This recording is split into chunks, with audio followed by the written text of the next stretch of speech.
I just want to say a few words about the growing UK-India relations, both in my capacity as somebody who was formerly on the UK-India Business Council for about 10 years from its inception, and also given the work that I do on the UK-India corridor. So despite the COVID-19 crisis scuppering the UK Prime Minister's planned visit to India in April, Boris Johnson and India's Prime Minister Narendra Modi are determined, of course, to keep discussions on track. This Roadmap 2030 you might have seen, and if you haven't, I highly recommend you have a look at it, will see the two countries agree on a re-energized India-UK relationship. In fact, investment and trade and technology and security are all highlighted in it. So it really is not just about the trade part, but it's about a lot of other things which are important to both countries. Now, we've seen previous false starts, of course, in relations after years of false starts, including state visits where more was anticipated than actually happened. I think both sides would agree more was anticipated than actually happened with Theresa May's visit. I was part of that. I was happy with what happened, but some commentators wanted to see even more. And it was fantastic that the UK and India did continuously outreach. If you look at David Cameron 2010 and 2013, as I said, Theresa May 2017, the two nations seem to be very much taking each other very seriously indeed, bringing hope of this robust economic alliance, which I know both sides feel is still not as big and as strong as it could be, and are working towards making it stronger. For India, the UK's reluctance, of course, to allow student visas has been a stumbling block in relations, and that will have been thawed by some of the most recent changes. Of course, you've got on the other side Britain's perceived softness on Pakistan-sponsored terrorism and London's intentions previously to make China a crucial part of their post-Brexit strategy. Of course, those things are definitely not the case anymore either. So what are we left with? Well, a new hope. You've got perceptions that have been altered now as Britain has gotten tougher on Pakistan and China and changed its post-study work rule for international students. All of this has laid the foundation for a potentially very productive relationship between the two countries. For UK businesses, India presents this significant opportunity. India has a population of 1.3 billion, 10% of whom are English speaking.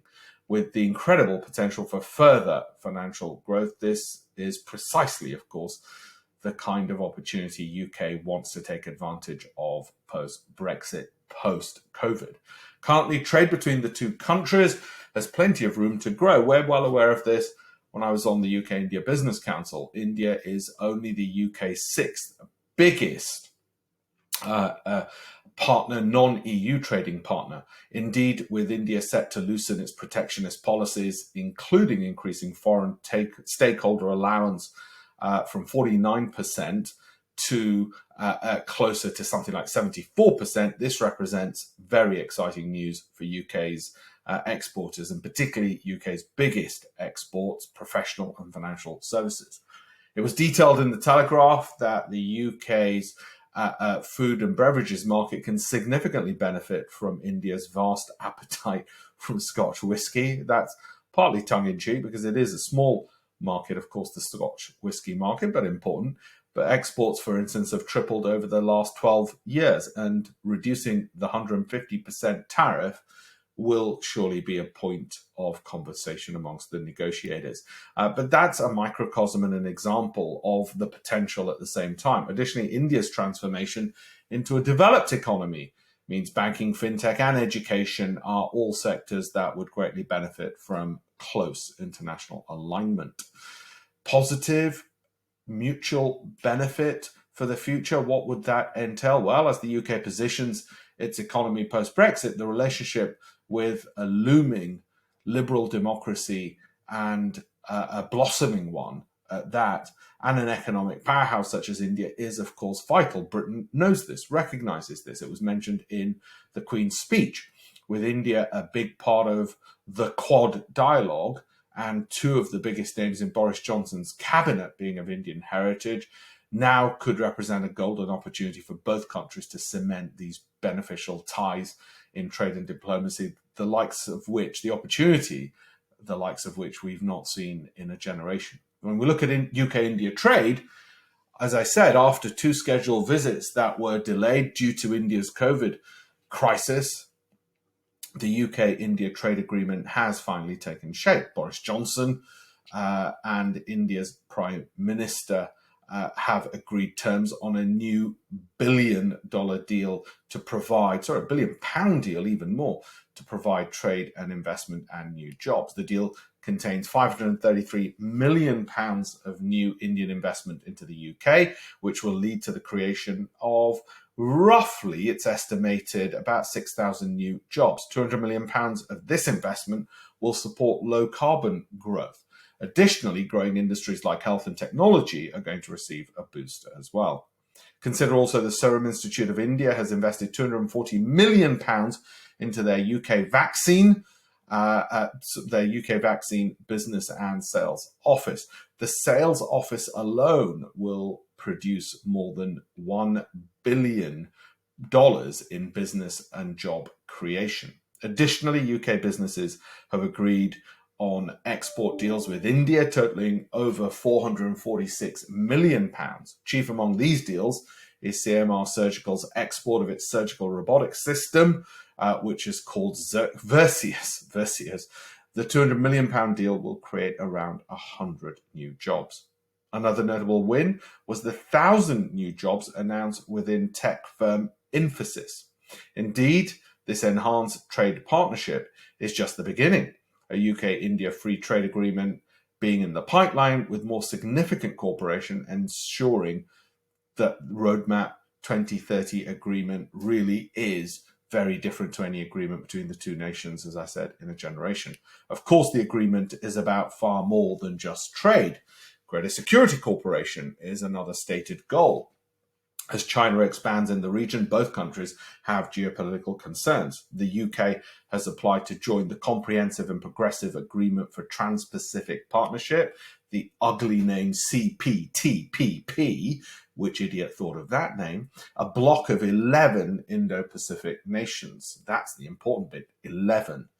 Another aspect of the agreement will tackle previous immigration tensions between the two countries. A migration and mobility partnership aimed at helping Indian graduates move to the UK for up to 2 years has also been agreed upon. In exchange, the UK will have greater powers to deport Indian workers living illegally in Britain.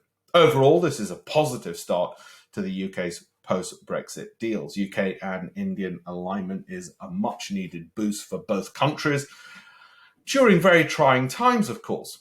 Job growth, cultural exchange, and greater security are all big issues. Because the UK's most significant export is financial services, access to a developing market of 1.4 billion people should prove beneficial in an increasingly digital age.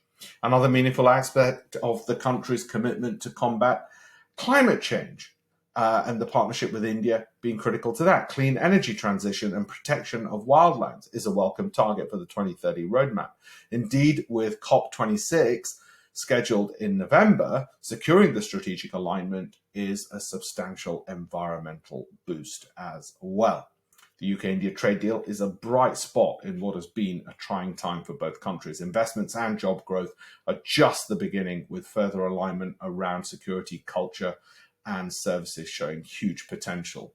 As the UK looks towards its post-Brexit, post-COVID economy, a strong relationship with a developing country with a large English-speaking population proves promising. And given my 20 years working in this space directly, it is the most exciting of times as well. I hope you'll agree. Overall, something to be very bullish about. Of course, there'll always be hurdles to overcome, and the cynics will pinpoint those. But I think overall, overwhelmingly, a bullish outlook.